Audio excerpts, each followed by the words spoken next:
Olá, alunos e alunas! Estamos iniciando mais uma aula de História, 7º ano, aula 14. Então, a gente continua vendo Renascimento e Humanismo. Então, vamos para os objetivos da aula de hoje. Então, os objetivos da aula de hoje é explicar o significado da modernidade e suas lógicas de inclusão e exclusão, vendo a questão do Renascimento enquanto inclusão dos intelectuais e exclusão, de um modo geral, da população iletrada do período medieval e da entrada da Idade Moderna, também com base em uma concepção europeia. Então, a gente tem que ter a ideia que o Renascimento surge na Itália e da Itália ele se espalha para o resto da Europa e assim também para o resto do mundo. Então, o Renascimento não é um movimento localizado em apenas uma região. Ele se estende para outras regiões e até outros continentes. Identificar as principais características do humanismo e do Renascimento e analisar os seus significados. A gente já viu nas aulas anteriores o que é o Renascimento e o que é o humanismo. O Renascimento é um movimento intelectual artístico iniciado em meados do século XIII e que vai durar ali até por volta do século XVII. E a gente vai ter o humanismo sendo iniciado também por meados do século XIII, século XIV, com aqueles intelectuais que vão fazer a interpretação de livros antigos, livros da cultura greco-romana. Então, a gente sabe que tanto o movimento renascentista quanto o movimento humanista, eles privilegiam a cultura greco-romana, principalmente os grandes escritores da antiguidade, os grandes artistas da antiguidade greco-romana. Então, eles têm um carinho especial por essa cultura e eles vão retomar esses clássicos. Então, esse movimento, por isso que se chama Renascimento, é um renascer. Já existia o movimento e ele renasce, Então, aqui, problematizando a aula de hoje. Ao longo da Idade Média, iremos verificar várias mudanças no pensamento do homem medieval. Por quê? Porque a sociedade está se estruturando, ela está crescendo, ela está se tornando muito mais capitalista. O homem está saindo daquele esquema feudal, onde se tinha o feudo, a terra como um bem, que dá a elevação da pessoa, se diz que se a pessoa é da classe mais alta ou é da classe inferior, é através da quantidade de terra que ela tem, o tamanho do seu feudo, o senhor feudal. A gente está mudando a mentalidade aqui. Então, aqui a gente vai ter um pensamento burguês já, acúmulo, acúmulo de propriedade, acúmulo de metais, a saída para as grandes navegações. Então, tem toda uma mudança de mentalidade do homem medieval. E a gente vai ver isso aonde? Nas artes, nas ciências, na maneira de ver o tempo. Se antes o homem medieval achava que o tempo era ditado pela vontade divina, de Deus, agora ele acha que ele próprio faz o seu tempo. Então é o homem que organiza o seu tempo, organiza o seu ritmo de trabalho, organiza a sua vida. Então ele não vive mais em função das questões exclusivamente divinas. Mas como eu volto a lembrar para você, aluno, aluna, o homem aqui que a gente está vendo, o homem medieval e o homem moderno, ele não é ateu. O ateísmo não existia nesse período. A única coisa é que o homem está começando a utilizar mais a sua lógica e a sua razão. Então, uma mudança de mentalidade. E qual seria a nossa problemática de hoje? O que a gente vai tentar solucionar ao longo da nossa aula de História, aula 14? Quais as inovações técnicas do Renascimento? O que ele trouxe de novo? E o que essas técnicas nos possibilitaram? Qual foi o legado deixado por esses artistas renascentistas, que eram homens extremamente completos? Eles trabalhavam com a parte da medicina, direito, teologia, filosofia, pintura, escultura. Então, ele era um homem completo. A gente pode até pensar em Leonardo da Vinci, um artista renascentista completo. Ele vai em todos os ramos da ciência, ele vaga por todos os cantos. Então, é assim que é o artista renascentista. Relembrando, para a gente relembrar um pouco o que a gente viu nas aulas anteriores de história. Então, a gente viu que o Renascimento, ele valoriza o passado greco-romano, a cultura greco-romana, o antropocentrismo, o homem no centro, aquela saída do teocentrismo, onde a gente tinha Deus no centro, agora a gente vai para o homem sendo dono das suas ações. Uma nova visão de tempo, Se não é mais teocentrismo, também não pode ser uma visão, né, onde Deus dita todas as suas regras do seu dia a dia, do seu tempo de trabalho, do seu tempo de vida. Não, agora é você que faz o seu tempo, você que faz o seu ritmo de trabalho. Né? Individualismo, então a gente sai de uma mentalidade coletiva, salvação coletiva, para uma salvação individual, né? Que é uma novidade que surge no período medieval com os franciscanos. Né? Qual que era a ideia de São Francisco de Assis? Cada indivíduo é responsável pela sua salvação. A sua alma só vai ser salva se você fizer o bem. Tá? E não se você for até uma igreja ou até um mosteiro e pagar para que eles orem por você e salvem sua alma. Não. Você que tem que orar, porque você é o responsável por sua salvação. Então é uma mentalidade o quê? Individual. Tá? Relembrando, né, a gente vai ter um período que é conhecido dentro do Renascimento como pré-renascimento. E o que seria esse pré-renascimento? É um período ainda que esses novos artistas renascentistas, eles estão se adaptando às novas técnicas de pintura, de escultura, de escrever, né, de literatura, de poesia, de verso, de prosa. Então a gente vai ver várias mudanças aí. Então isso daí é chamado de pré-renascimento. E ele ocorre no século XIII, né? Final do século XIII, entrada do século XIV. A gente vai ter os chamados artistas pré-renascentistas. E o principal nome desse pré-renascimento, né, com certeza, é Giotto de Bondone. Né? Giotto, ele tem a singularidade nas figuras de santo que ele pinta ou retrata, né? Seres humanos comuns, então ele faz o santo com características comuns, mas cheio de expressão. Expressão que? Física. Né? A gente também vai ter no humanismo Francisco Petrarca, né, que ele vai fazer, ele é considerado o pai do humanismo, então ele vai pegar textos sagrados, né, por exemplo, a Bíblia, e vai fazer revisões críticas em cima desses textos sagrados. Mas é claro, nunca indo diretamente de encontro contra as questões da igreja ou os dogmas da igreja. Por quê? Porque a excomunhão causava muito medo nesses homens, principalmente nos artistas renascentistas. Ninguém queria ser excomungado, nem no período medieval, nem na Idade Moderna, porque você se tornava o quê? Um excluído socialmente. Então ninguém tinha interesse de bater de frente com a igreja. Então, o que ele faz com a tutela da igreja. E, inclusive, Petrarca era um religioso, né? Ele pertencia a uma ordem religiosa. Então, aqui a gente vai para a primeira atividade do dia de hoje, né? Consiste no quê? Vocês vão analisar as afirmativas e ver qual é a verdadeira e qual é a falsa. E a gente já volta na sequência com a correção.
Então voltamos agora para fazer a correção da atividade, que consistia em vocês verem se a sentença era verdadeira ou falsa. Então vamos à correção. O Renascimento foi um movimento localizado apenas na Itália? É falso, né? Como eu disse, ele surgiu na Itália e ele vai se espalhar para o restante da Europa e para o mundo, né? Próxima sentença. Os artistas renascentistas valorizavam a cultura greco-romana? Sim, principalmente os clássicos greco-romanos, né? Então eles vão trazer novamente os estudos de Platão, Aristóteles na filosofia, na escultura vão buscar obras, né, ver qual era o padrão que era usado lá no período greco-romano, trazer novamente, então eles vão valorizar e muito a cultura greco-romana. O Renascimento não valorizava o individualismo? Justamente o contrário, né? Uma das características do Renascimento é o individualismo. Então essa concepção mais individual, ela surge com o Renascimento e vai se fortalecendo ao longo do tempo, tá?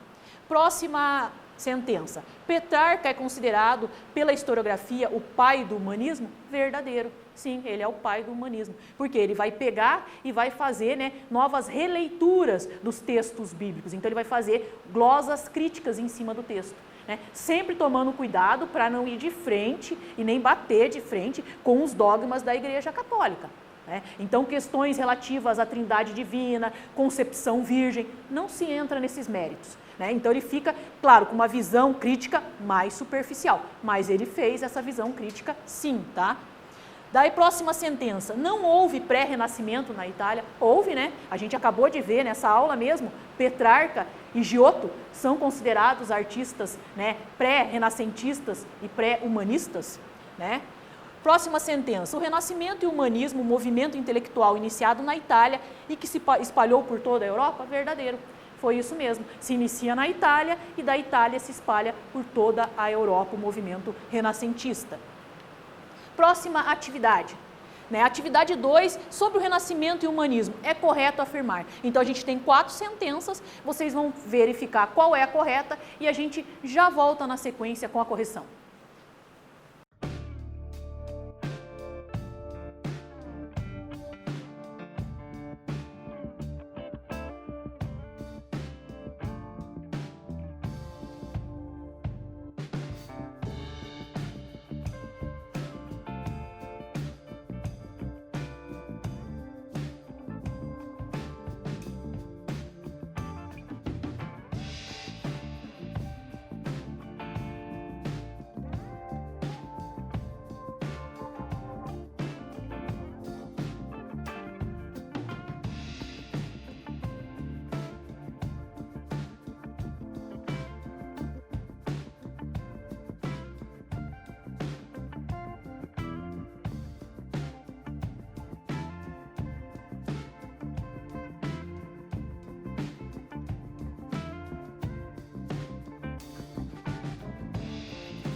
Então voltamos para fazer a correção da atividade 2. Eu falei que vocês tinham que verificar lá sobre o Renascimento e o humanismo. É correto afirmar. Verificar qual é a sentença correta. E a correta é a letra D. Um dos grandes nomes do pré-renascimento é Giotto de Bondone. O pré-renascimento está localizado entre século XIII, virada aí do século XIV. As principais obras de Giotto ele vai fazer no século XIII, inclusive, né, eu já falei para vocês nas aulas anteriores, ele era discípulo de Cimabue, né, que ainda tinha uma ligação muito grande com os trabalhos ainda no estilo bizantino, e ele rompe, né, definitivamente com esse estilo bizantino de arte, né, de pintura. Então, as pinturas deles, os indivíduos representados, eles são muito caracterizados humanamente, eles têm traços, né, eles têm expressão, então é uma pintura já diferenciada.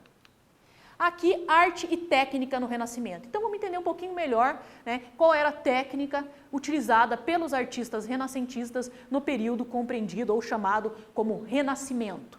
Então aqui, os artistas do Renascimento introduziram inovações técnicas que marcaram a história da arte. E a gente vai ver alguma delas agora. Né? A arte e a técnica no Renascimento. Então o artista renascentista ele vai usar algumas técnicas. O realismo na representação da figura humana e das paisagens. Giotto utilizava muito isso. Então ele aproximava muito o indivíduo que ele retratava do espaço, né, da natureza, dos animais, e dava características, mesmo sendo um santo que ele estava representando, características mais humanas e menos divinas. Tá? Então aqui, isto é, o esforço em representá-las exatamente como são. Eles estudavam a geometria, a anatomia, a matemática, para que suas obras apresentassem equilíbrio, harmonia e expressividade, quer dizer, expressão no rosto de quem é retratado. Tá? Então essa é uma das características das técnicas, né, marcantes dentro da arte renascentista. Aqui a gente tem a pintura, né, o Nascimento da Vênus, que é do Sandro Botticelli. Né? Sandro Botticelli viveu entre 1445 a 1510. A obra é de 1485, que é o auge do Renascimento, século XV, né? Século XV, século XVI. Têmpera sobre tela. Então vocês vão ver que as imagens aqui, elas têm expressão. Né? A Virgem, olha o rosto sereno, né? O anjo soprando a vida na Vênus. Então, cheio de detalhes. A natureza ao redor. Né? Então ele utiliza essa conjunção de natureza, seres humanos, né? Dá um ar mais leve à pintura. Né? A gente já quebra totalmente aquele padrão de fundo dourado, que era da arte bizantina. Você pode ver que não tem o fundo dourado. Então aqui é uma típica pintura renascentista. O domínio da perspectiva também é outra técnica utilizada pelos artistas renascentistas. Técnica que permite transmitir a sensação de profundidade em uma superfície plana. Então eles vão trabalhar com questões de profundidade. Né? Por meio delas, os artistas tinham um efeito de tridimensionalidade, que era muito utilizado também pelos pré-renascentistas. Não tão bem quanto utilizavam já os artistas renascentistas, mas Giotto já começou a utilizar essa técnica, tá? Em suas telas e a fresco. Eu falei para vocês, né? A fresco é feito na parede, tá? Então era muito comum você ir visitar uma igreja medieval, uma basílica, uma catedral, e você ter lá o santo que leva o nome da basílica, a vida dele toda representada em afrescos nas paredes. Então, como as pessoas não sabiam ler, como é que elas aprendiam sobre o santo de sua devoção? Através das imagens. E ali ela aprendia todos os passos da vida do santo da sua preferência. Então era bem comum esses afrescos nas paredes de catedrais, basílicas, igrejas no período medieval e na Idade Moderna também. Tá? E a gente vai ver aqui no próximo slide, né, a aplicação da perspectiva na reprodução do quadro A Anunciação, de Leonardo da Vinci. Então ele vai trabalhar com a tridimensionalidade. Tá? Aqui, ó. Então vocês estão vendo, né, a representação, você vê lá no fundo a montanha, você vê a diferença de tamanho, né, a diferença de tudo, a estrutura, a coloração de tinta. Né? Leonardo da Vinci foi um dos primeiros a utilizar esses tons mais escuros na pintura, o que dava ao mesmo tempo um ar sombrio, mas um ar de claridade em relação ao restante da pintura. Então Leonardo da Vinci ele vai inovar em relação aos artistas anteriores do Renascimento em muito. né? Por isso que ele é considerado um dos grandes nomes do Renascimento. Tá? Essa obra é de 1472, né? É óleo sobre tela. Leonardo da Vinci vai viver entre 1452 a 1519. E ele deixa um legado para nós gigantesco, que a gente vai ver mais à frente também. Tá? A outra característica, né, da técnica dos artistas renascentistas, a iniciativa do artista pintar a si próprio, que é o autorretrato, muito comum entre os artistas renascentistas. Né? Eles costumavam se colocar em algumas cenas e pintar a si mesmo. Então eles faziam o seu próprio retrato. Tá? Isso eram as obras de autorretrato, que também é uma característica aí das técnicas dos artistas renascentistas. E aqui a gente tem Odebrecht Durer, né, que viveu entre 1471 e 1528. Ele fez o seu próprio autorretrato em 1498, né, óleo sobre madeira. Está no Museu do Prado. Tá? Então você vê aqui um artista renascentista, ele mesmo se colocando na cena.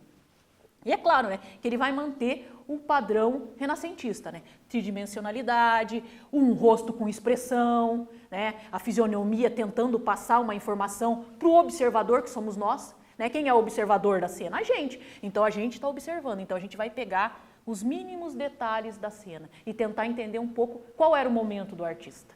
Tá? Agora a gente vai para a atividade 3. A atividade 3 consiste na leitura do texto, que eu já apresento aqui para vocês, e as duas questões. Então eu vou dar um tempinho para vocês copiarem e a gente já volta na sequência com a correção.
Então, vamos à correção da atividade 3. Então, a atividade 3 consistia na leitura desse pequeno texto, que é da Proença, né? E depois vocês tinham que responder as duas questõezinhas que estavam aqui. Então, vamos à correção. Segundo a autora, o que significou o Renascimento? É claro que você também poderia tentar responder com as suas palavras com base no texto que a gente viu no slide anterior. Então, aqui, ó, o Renascimento significou muito mais do que um simples reviver da cultura clássica, que é a cultura greco-romana.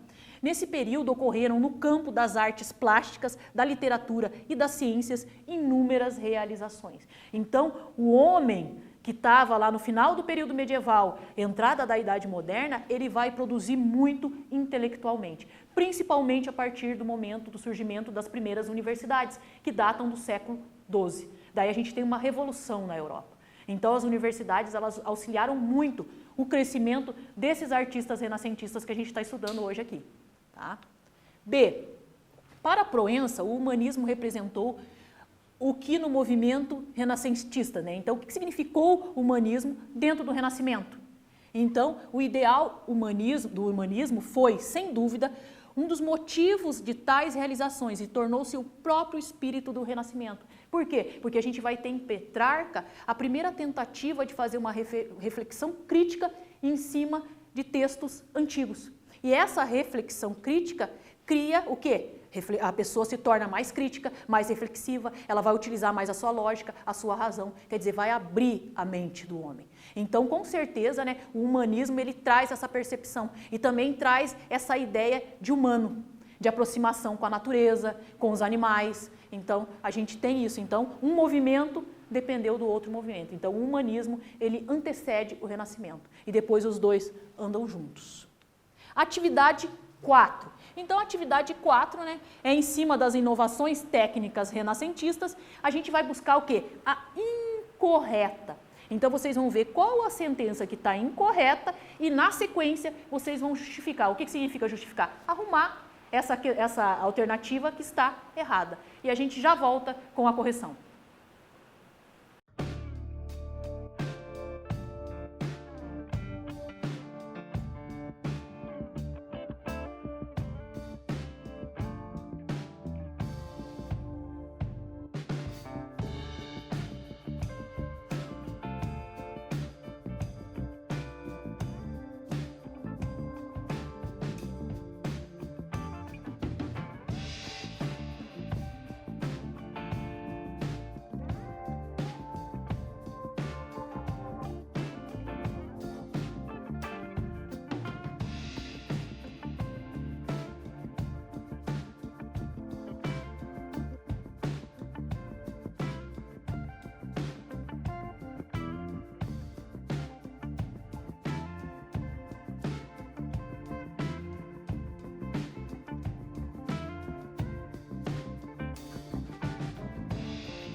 Então vamos à correção da atividade 4, que consistia em você ver em cima das técnicas de inovação renascentista qual era a alternativa incorreta e corrigi-la. E a incorreta é a letra A. Os pintores renascentistas não utilizaram inovações técnicas na pintura. Uma tremenda mentira, né? Como que a gente está vendo até agora, no decorrer da aula, eles utilizaram muitas inovações técnicas, para tornar a pintura mais realista e humanista. A tridimensionalidade, a questão de proporção, a questão de romper com aquele fundo dourado da tradição bizantina e fazer fundos em azul, em verde, tons de amarelo, pastel, tonalidades mais escuras, expressão no rosto dos representados nas suas imagens, nas suas pinturas. Então, quer dizer, as inovações não faltaram no Renascimento. O Renascimento italiano, como eu já falei para vocês, a gente viu que o Renascimento surge na Itália. Então a gente vai entender como foi esse Renascimento dentro da Itália. Então a gente vai ver um pouquinho melhor isso hoje. O Renascimento começou nas movimentadas cidades da Península Itálica, onde está localizado hoje o país que é a Itália, como Siena, na cidade de Siena, Florença, Milão, Bolonha. Essas cidades eram governadas por homens ricos e poderosos, em sua maioria burgueses, da alta burguesia, que queriam criar novas imagens de si mesmo e da sociedade que estava surgindo a partir daquele momento, que era uma sociedade o quê? Mais comercial, pré-capitalista, Por isso financiavam artistas, cientistas e letrados. Então, o artista renascentista, ele tem o seu patrocinador, a pessoa que o patrocina durante a produção de determinada obra. E geralmente quem fazia isso eram os burgueses, também papas, reis, príncipes. O Renascimento italiano. Então comerciantes, banqueiros, príncipes, papas financiavam os artistas renascentistas e eles eram chamados de mecenas. Isto é, protetores das artes e das ciências. Então media a importância de um burguês da alta burguesia pela quantidade de artistas renascentistas que ele patrocinava. E era um evento. Então, quando esse artista renascentista terminava determinada obra, esse burguês, ou esse papa, ou esse rei, apresentava essa obra para a alta sociedade. E ali ele mostrava quem era o artista que trabalhava para ele. Imagine você sendo um rei e tendo Leonardo da Vinci trabalhando para você, tendo Botticelli trabalhando para você, Rafael Sanzio trabalhando para você. Quer dizer, isso te dá status, te dá poder dentro da sociedade. Então, para eles, era extremamente importante se tornar um mecenas.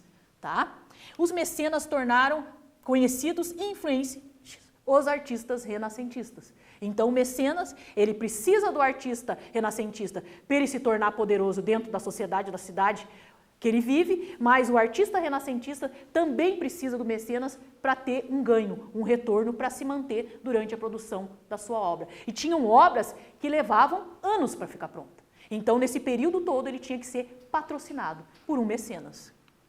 Aqui as fases do Renascimento italiano, Então o Renascimento italiano, ele passa por 3 fases. E essas 3 fases, a gente vai ter artistas em cada uma das fases que a gente vai ver posteriormente. A gente tem aqui o Trecento, no século XIV, foi um período de transição para a arte renascentista, então sai da arte bizantina, vai para a arte renascentista. Quattrocento, do século XV, domínio de uma família de mecenas, os Médici, de Florença. Então eles eram os mecenas mais conhecidos da Itália e os que pagavam melhor para os artistas renascentistas e também tinham os artistas renascentistas mais renomados da época ao seu dispor. A gente vai ter o Quinquecento, século XVI, na cidade de Florença. Então a cidade de Florença vai perder importância, com a queda dessa família Médici, e a gente tem mudança de núcleo. Vai para Roma. Então, os principais artistas renascentistas agora estão localizados no século XVI em Roma. Então, a gente tem ali uma circularidade dentro da Itália. Um representante do Trecento, Dante Alighieri. Ele viveu de 1265 a 1321. Na literatura, a sua principal obra é a Divina Comédia. Para quem nunca leu, eu sugiro que busque na internet e baixe e leia. É muito gostoso de ler. E o interessante é que é uma caminhada dele, Dante, através do inferno, do purgatório e do paraíso. Então ele vai pelas 3 fases. Então é extremamente interessante essa obra. E é um marco dentro da literatura italiana. Daí a gente tem o Quattrocento, né, Davi de Donatello, né, e a escultura de Giuliano Torrini, representando Donatello. Donatello, ele é um artista do Quattrocento, um escultor muito famoso, tá? Cinquecento, século XVI, né, a gente vai ter Michelangelo, né? Para mim, uma das obras mais expressivas na escultura de Michelangelo. Se você, é que aqui a gente não pode ver bem, mas se você pegar lá na internet, tem sites que faz a imagem 360 graus. Você vai ver os detalhes das veias no braço, a expressão do rosto da mãe com o filho morto no colo, né? Tudo tem expressão. É uma escultura fascinante. E ele é um representante do Cinquecento, século XVI, dentro da Itália. Atividade 5. A nossa atividade 5 de hoje consiste, né, em você buscar a alternativa incorreta e justificá-la. Então você tem que arrumar a incorreta e na sequência a gente já vem com a correção.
Então vamos para a correção da atividade 5. Você tinha que ver qual era o item incorreto.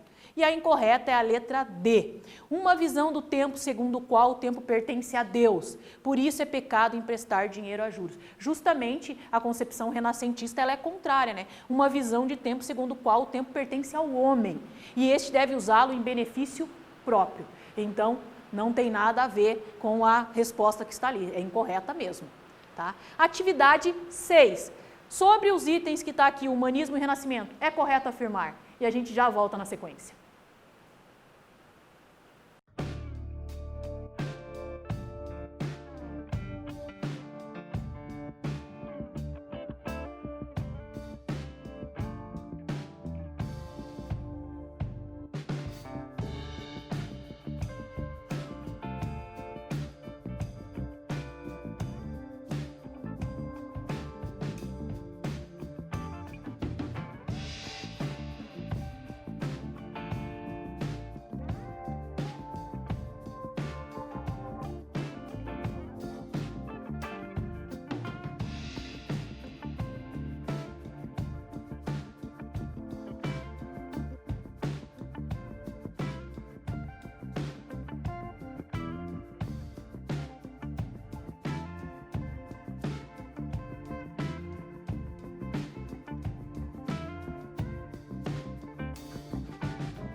Vamos para a correção da atividade 6. Então, você, aluno e aluna, tinha que ver, né, falando sobre renascimento e humanismo, que é o tema da nossa aula de hoje, aula 14, né, ver qual era a alternativa correta. Não esqueçam, alunos, de ir lá no Classroom e confirmar a presença na aula de hoje, que eu tenho certeza que vocês gostaram.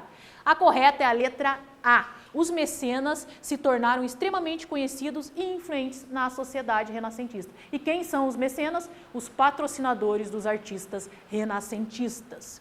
Chegamos à reta final da aula de hoje, considerações sobre a aula, né? Hoje nós vimos um pouco mais sobre Renascimento e Humanismo, analisamos as 3 fases do Renascimento italiano, Trecento, Quattrocento, Cinquecento, né? Então a gente pôde ter uma ideia de como surgiu o Renascimento e na próxima aula, aula 15, a gente vai ver como ele se espalhou. Aqui tem uma bibliografia de apoio para quem quiser ou se interessar em aprofundar os seus conhecimentos. Não esqueçam de ir no Classroom, no link, confirmar a presença na aula de hoje. Os alunos que estão vendo pela TV, né, não esqueçam de ir até o colégio e pegar as atividades se não tiver acesso às mesmas. E a gente se vê na próxima aula de História.